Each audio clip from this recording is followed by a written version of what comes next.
Teliti seluruh dunia. Kita ada berapa negara, Bapak-bapak, seluruh dunia? Ada berapa negara, Bapak-bapak? 200 lebih.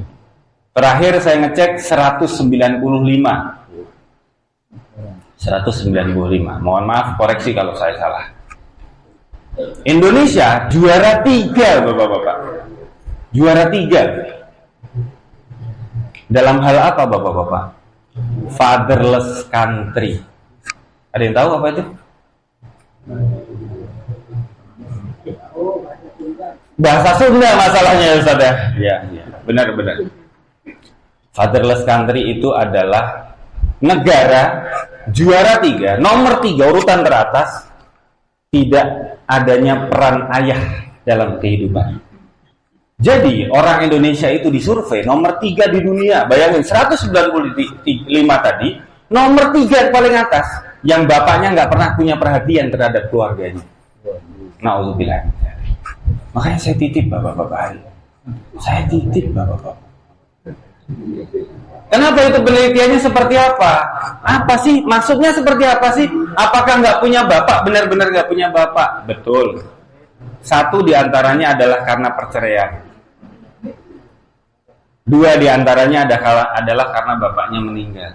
Tapi penyebab yang paling banyak adalah perhatiannya orang tua terhadap anak dan keluarga. Contohnya seperti apa? Orang Indonesia katanya menganggap bahwa kewajiban sebagai ayah itu hanya mencari nafkah. Gua udah kerja, gua udah capek, lu urusin tuh anak gua di rumah. Anak-anak tuh urusan lu. Gitu. Itu kata bapak-bapak di Indonesia. Na'udzubillah, summa na'udzubillah.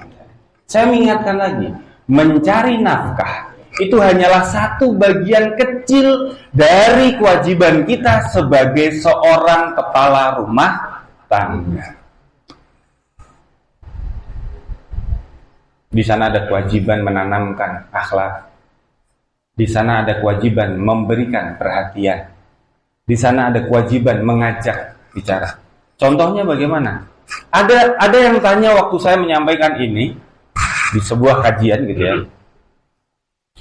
Ada yang menanyakan ini, bilang karena di kantor gitu ya, bilangnya, Pak, bagaimana kalau orang tuanya itu jauh? Dia biasanya kerjanya di tambang atau jarang ketemu. Bagaimana itu solusinya? Saya sampaikan seperti apa yang dikatakan, yang kisahnya kita ada contoh Nabi Ibrahim. Nabi Ibrahim itu kalau kita nggak mempelajari benar-benar, itu sepertinya jahat. Nabi Ibrahim itu nggak pernah ngerawat Nabi Ismail. Pulang-pulang, beliau apa yang dikatakan? Ismail anakku, ya bunayya, aku di mimpi diperintahkan oleh Allah menyembelih kamu. Kalau orang nggak taat nih, nggak soleh, ini bapak gua apa-apaan nih sih ya? Pulang-pulang, dia nggak pernah nih ngopenin gua gitu ya, tapi pulang-pulang, gua pengen disembelih, bapak macam apa ini gitu. Tapi kita tidak tahu bahwa di situ ada peran ibu di sana. Ada peran ibu. Jadi kalau biasanya yang punya pergi jauh seperti itu, bagaimana caranya? Caranya adalah ngobrol sama istri. Kalau sekarang tuh zaman sekarang ada telepon. Istrinya bilang, tadi ayah telepon, tadi bapak telepon. Kamu ditanya, udah sholat belum? Hadirkan tokoh ayah itu di rumah. Anda kerja nih, kita kerja nih bapak-bapak, capek pulangnya malam. Pesankan ke istri, nanti ingetin anak-anak jangan sampai nggak belajar, jangan sampai nggak berangkat ngaji ya. Suruh bilang, bapak yang nyuruh. Jadi bapak, saya tuh punya bapak ternyata. Alam bawah sadar anak kita tuh, saya tuh punya bapak ternyata. Oh iya, bapak saya nyuruh. Jadi ada tokoh ayah. Nah, itulah yang dikatakan, yang disampaikan oleh Bunda Hajar kepada Ismail. Kata ayah begini, kata ayah begini, kata ayah begini. Gitu. Jadi supaya kita tidak menjadi fatherless country nomor 3, kalau bisa tuh paling terakhir. Karena semakin terakhir berarti semakin bagus peran ayahnya. Di rumah tuh ngobrol, anak-anak nasihatin. Kamu sholat nah ke masjid, kamu kan laki-laki sudah balik. Sebatas itu bapak-bapak. Nggak perlu marah-marah bapak-bapak. Kita cuma cukup mencontohkan, kita nasihati, apalagi kalau sudah balik ya. Kalau sudah balik biasanya kalau dimarahin yang ada dia pergi yang ada.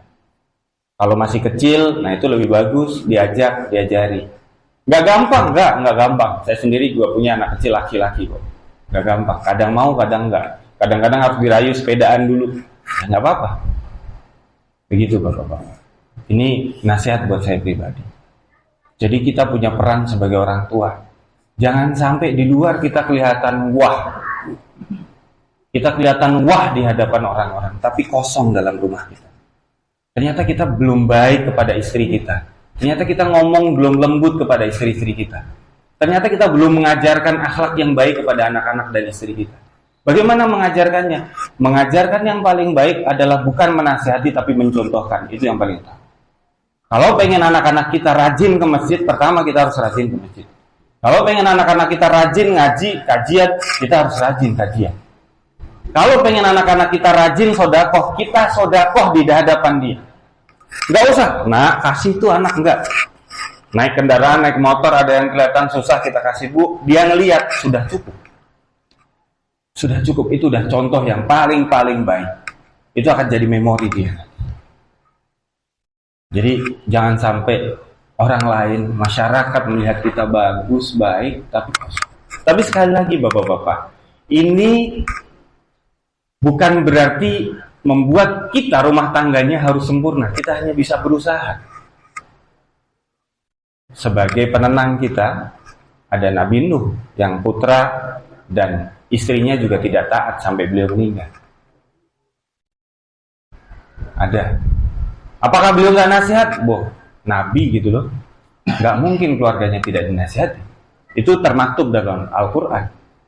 Jadi sekali lagi saya mengajak ini sebatas usaha kita. Masalah hasil itu adalah Allah. Jadi kita juga nggak bisa ngomong tuh. Itu Ustadz anaknya aja begitu. Nggak boleh sama sekali.